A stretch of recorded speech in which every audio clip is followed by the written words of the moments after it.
Welcome back, everyone. We have got words, fresh words from Electronic Arts, which are interesting words because, well, there's been a lot going on in the games industry, and we've got some good topics to talk about. Toxicity, internal problems, executive compensation, the monetization of FIFA, where there are some pretty interesting tidbits, and other things. So core stuff in understanding what's going on.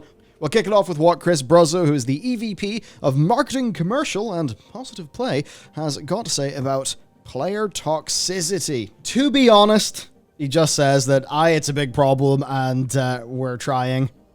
I don't think there's really too much extra new here to talk about on the toxicity side of things. Now, internal toxicity is a little bit of a different story. As GameIndustry.biz puts it, EA so far has largely escaped the level of exposés that its rivals have been subject to. But Mr. Bruzzo is not going to go and paint them as a utopia for staff, which is where it gets interesting, because what he says is, I think, pretty level-headed. We're a community of over 10,000 employees. Are we going to have issues? Are there going to be places where some bad actors or toxic environments exist inside the Electronic Arts employment culture? His answer to his own question is, of course. And the reason why is, once you get to that level, that size of a population, you almost can't avoid it. Yeah, I mean, you're going to get a town where there's no crime, no nothing, no problems. It's the size of these companies. Just like on the player toxicity side, you have a team that investigates complaints and takes action. So yes, we have had to take some significant actions and dismiss employees, etc. over the last several years. So they have an internal platform for raising concerns, a people experience team who follows up on this stuff, and an external hotline. They've been hiring substantially more diverse devs. 50% of the studio organization leaders are now women. And of course, their overall studio lead is Laura Mille, who has been doing stellar work. He also says the leaders are given sexual harassment training. Again, that's where, we just kind of come in and think, well, what the hell? Who actually needs training for that? Not to say that there shouldn't be stuff there, but I think it's just, the ongoing mind-bogglement of the two of us seeing what seems to be going on at all of these big companies. So, yeah, bit rough, as he says. Is it possible that 2 weeks from now, we're going to hear that there was someone who was behaving badly at EA for some point of time? He says, I'm sure that's going to come up again. And our job will be to deal with it, to take action, and to keep making things better. So, tell you what, this is like an overall sort of impression, as you put there. Yeah, kind of speaking like a human. Goes down pretty well. Like, comparing this to, it's the sort of thing, if all of these words came out of Bobby, but you still saw all the issues happen to the company, I think it's that there doesn't really seem to be as much in the way of big exposés of EA, and they do have a pretty decent, in some ways, rap as an employer. Of course, if you are crunching in BioWare Magic, you might disagree with aspects of that. But, yeah. It's just interesting that while Ubisoft and Activision Blizzard have been utterly reamed for what's been going on inside their companies, EA's kind of got away scot-free, and seemingly because they don't actually have as much bullshit going on. I mean, that's why I think this is like a refreshing approach for them to take, which is, we're going to have bad apples, and we know that bad apples spoil the bunch. So our job as people who are tending this imaginary orchard is to get rid of those bad apples immediately, and that's what they seem to be doing. And I wonder if it's like, well, I need to look at their like foundational history, but I know they've had some pretty big high-end shuffles over time. They have lost, it was, I can't remember his name. Peter was their original head for a long time. Oh yeah. And then Andrew Wilson took over, so it seems like they've been refreshed enough that there isn't this like toxic core that permeates, like seems to be the case in the untouchable people at Blizzard and the untouchable people at Ubisoft. So it seems like they just have this approach of just, okay, we'll get rid of people and then we won't have any problems. I mean, this is, they could all well have problems internally that are being brushed over by this, but at least it seems like this is, an approach that's kept them from having lawsuits been thrown against them by state actors like so. Yeah, and that's the thing. Like those states, they do not, like the California department, they don't expect there to be no bullshit in a company. Yeah. All that they expect is the bullshit is handled in alignment with the law.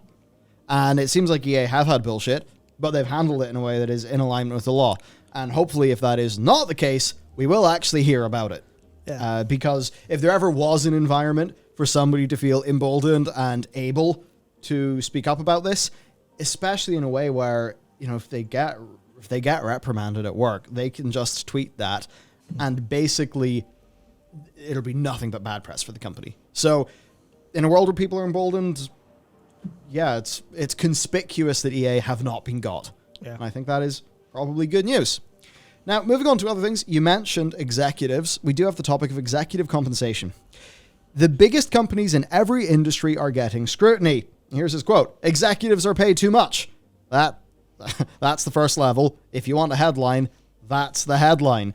But that's not really getting at the issue.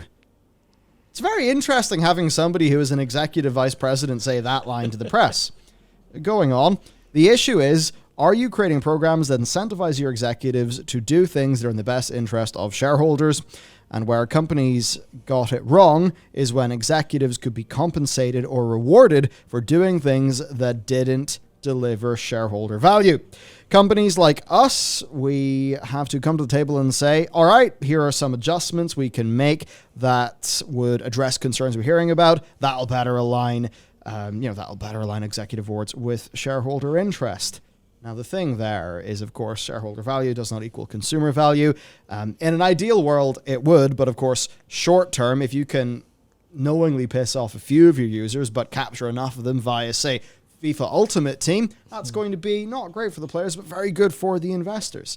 It was just interesting this being talked about by an industry person. I think, though, for most people, they will see, like, Andrew Wilson is similarly, it's same-ish ballpark compensation to, of course, Mr. Bobby Kotick himself. Laura Mealy, I mean, I think her bonus went from, like, it was pretty, I mean, in the grand scheme of these crazy numbers, it was maybe like 1 point something million. I think it went up to like 6.7 or 7 million or something like that. But you could certainly make the argument that under her, as the head of studios, a lot of good things have happened with EA Studios. Therefore, that would be an increase in her compensation that is at least tied with good things for consumers and for investors. I think it's just for a lot of people, they see that much money, and there is a pretty obvious, I think, to a degree, quite understandable kickback against it. But I guess where that shareholders versus consumers thing really kicks in is, I mean, this is the bit where if this wasn't here, I don't think we would have covered this story. But it is here, and it's a part of why we're covering it. So, the real meat, FIFA loot boxes, and an executive vice president of the company talking about the loot boxes. So, first he says that the headlines are not the full story. Of course he would, yeah. He says that 78% of FIFA 21 players never spend money in-game, and that 9 out of 10 packs are earned, and that nobody wants to talk about those facts. You can see how he can say that and think that that is a good thing that is in support of these surprise mechanics really being quite okay for the players. Of course, we see that, and we think that if 78% of FIFA players never spend money in-game, that means that 22% of FIFA players make up 27% of EA's revenue. Whaling. Big giga whaling. It is going on. Now, to continue with the quotes. We're waiting for the UK call for evidence report to come back. We're actively engaged with the UK government in that work. We're going to be sitting right at the table, shoulder to shoulder with government regulators, with our industry partners, and just like we do when we hear reports of toxic behavior or players being upset about cheating, when we hear evidence that comes back from the call for evidence, we're going to roll up our sleeves and work on it together. Because, of course, there is absolutely no way via their telemetry that they have any idea that any bad things or bad outcomes for people are happening. No way. They have to wait for the official call for evidence. That's when, you start to realize, oh, yeah, of course, they're working an angle. Now, moving on. They launched Playtime last year, which lets players monitor their own behavior, including spending, and set limits on spending and playtime. And this is the bit where I will give a little bit of credit to the likes of EA and quite a lot of the companies, actually, and where I will do the thing that I tend to do, which, I mean, it feels bad, but it kind of is railing in parents a bit. Because there is a whole bunch of this shit where if parents actually engage in the hobbies of their kids, taught their kids, responsibly, and also used all of the tools the industry has provided them with to manage these things, that some of those stories wouldn't have happened. But I think what happens is you just have a bunch of parents who just kind of know they can throw the kid on the console, and then they don't really understand what's going on at the console.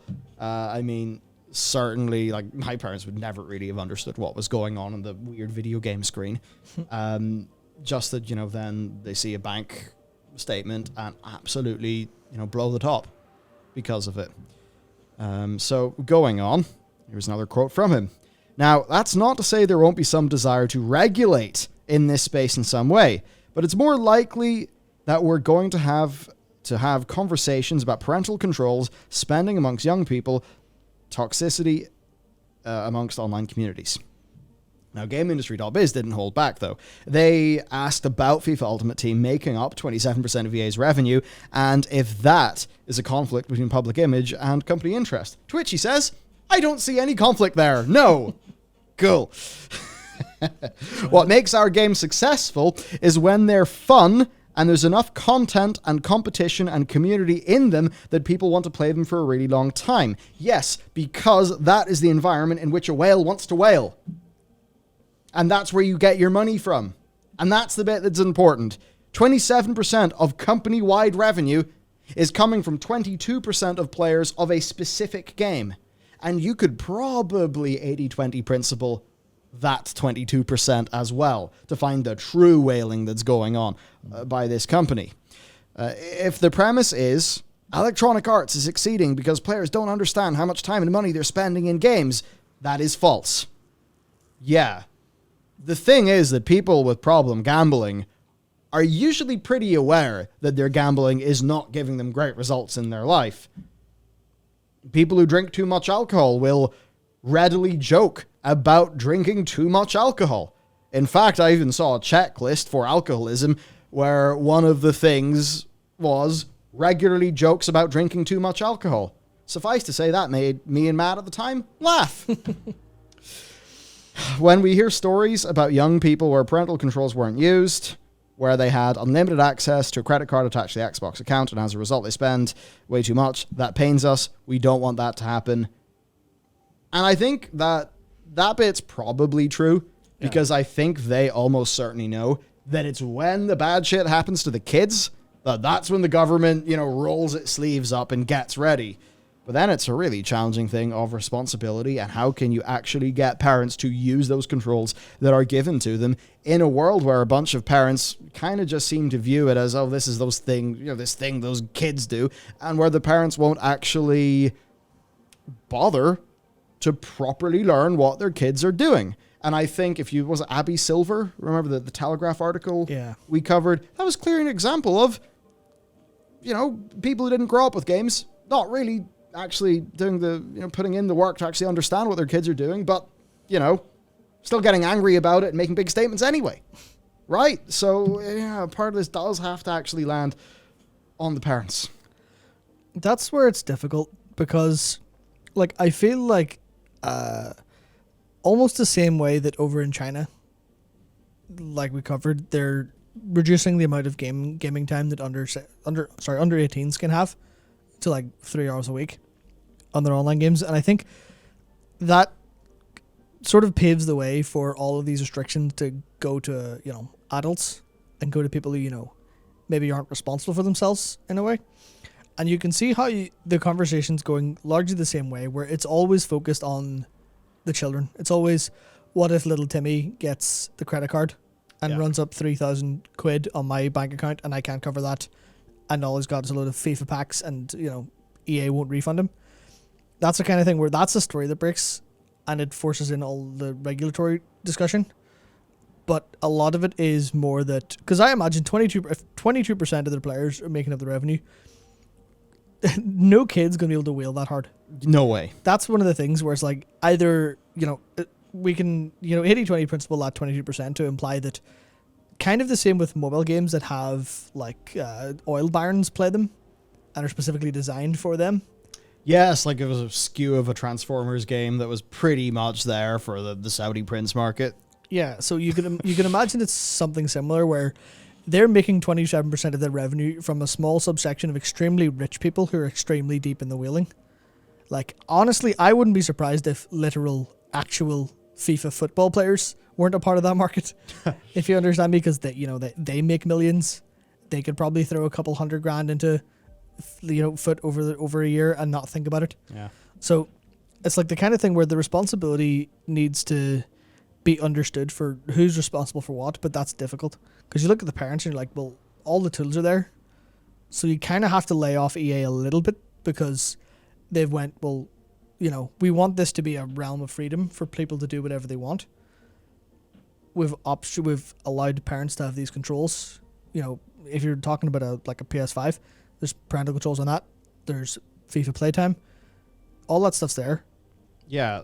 But then you think, well, okay, that gets like children out of the equation, going, well, it's just parents. It's parents' fault. But then you look at like self-responsible adults, and then you go, well, you can kind of easily go, oh, well, it's just, if people are going to ruin their lives, that's nothing on EA, except you get into how their games are actually designed. Yes. And it's the same thing you talk about whenever you talk about gacha games.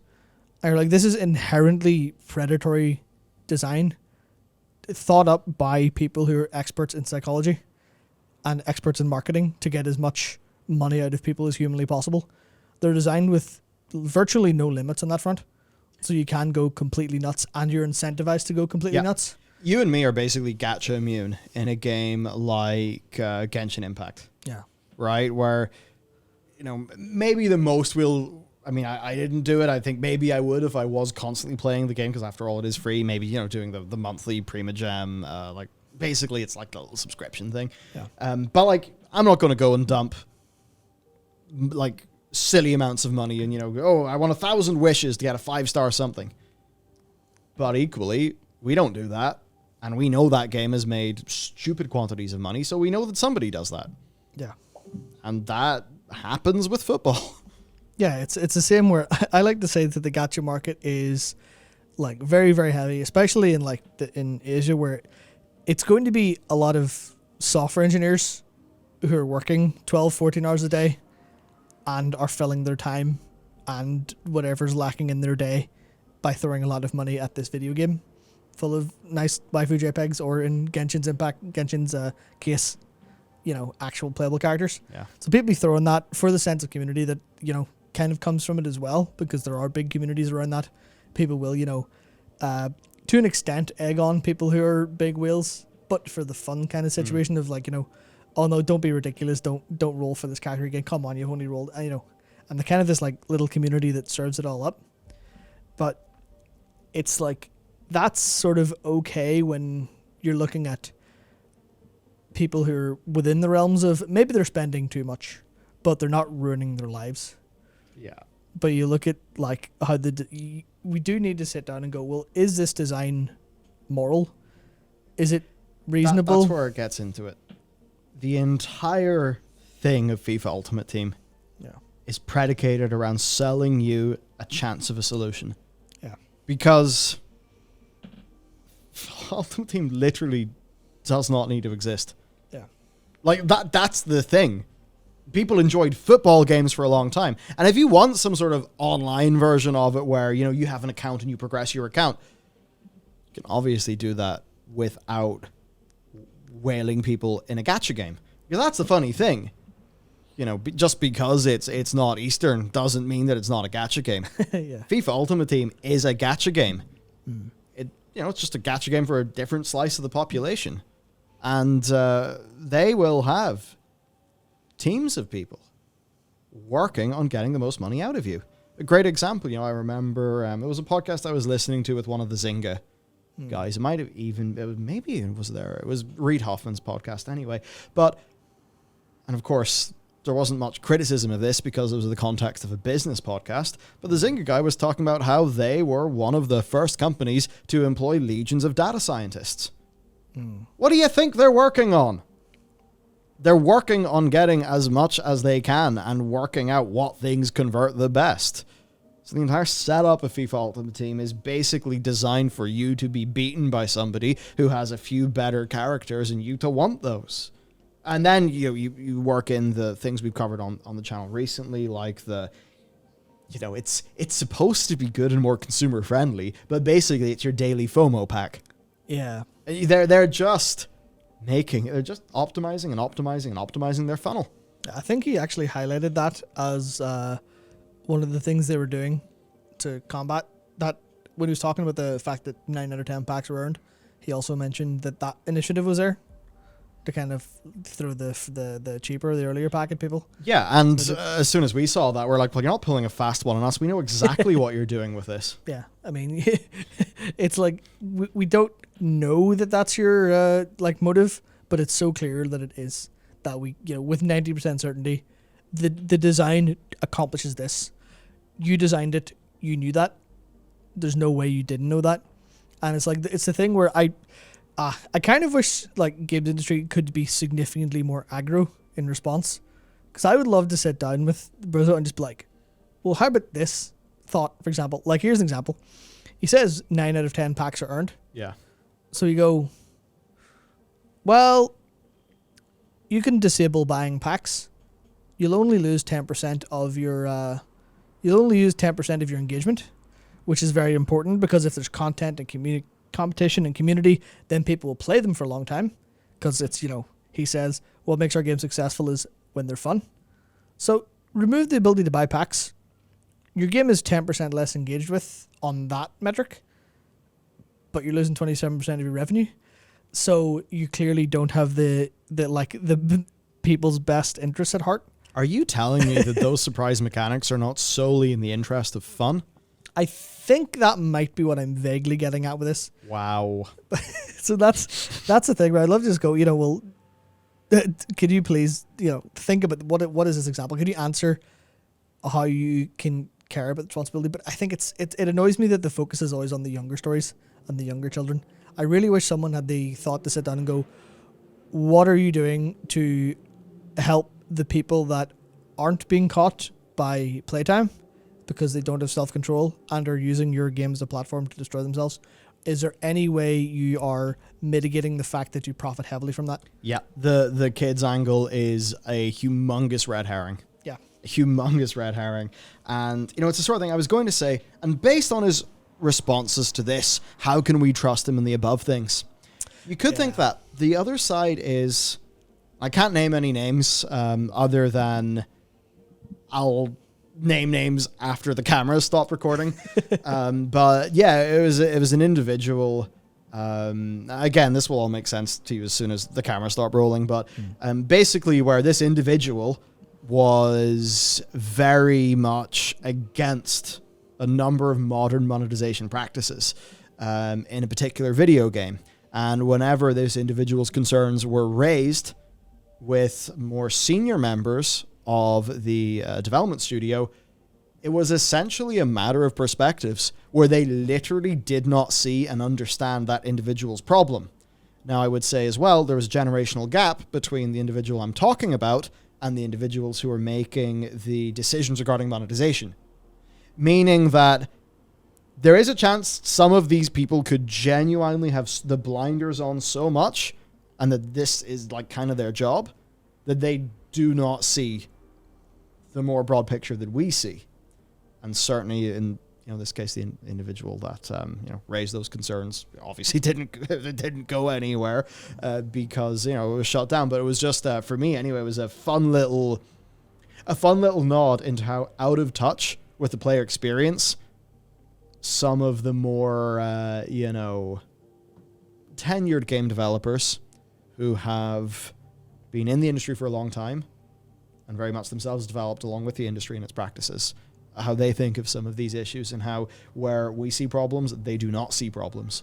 And I think maybe their perhaps willingness to toe the line and to not see problems, that is something that can be quite easily abused by the people above them who absolutely rise to their big jobs as execs and all of that by knowing exactly what's going on and using weasel words to get around it. Yeah, I mean, that's the thing here is that's what the problem of data is. Because he's looking at, 78% of FIFA 21 players never spend money in game. But has anyone who reported that statistic thought about the 22% as actual people, or are they the 22% of people? So they go, that's an acceptable metric. We've done it.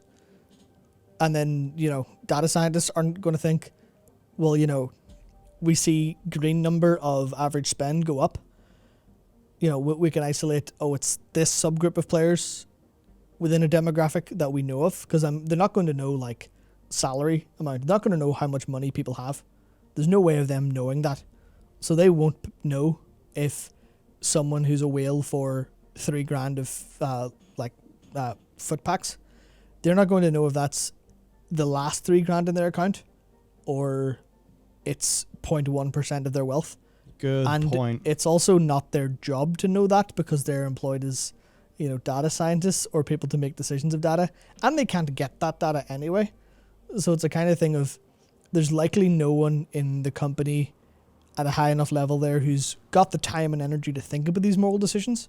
And every time the moral category is brought up, it's about children or about young stories that appear in the BBC, because that's what gets people emotionally riled up. And then he can come out and say, with the clearest conscience of all time, he can say, no, we've got playtime. There are parental controls. We've got all this stuff. The next thing they could do is maybe vaguely help to educate that stuff. But, they already have full jobs.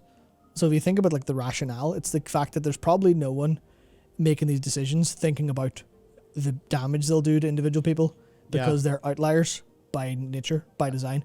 But outliers are, 80-20 principle. A couple times, outliers are the majority of your revenue. Yep, and it's that thing where ultimately, just human-wide, we are awful at thinking about externalities. Yep.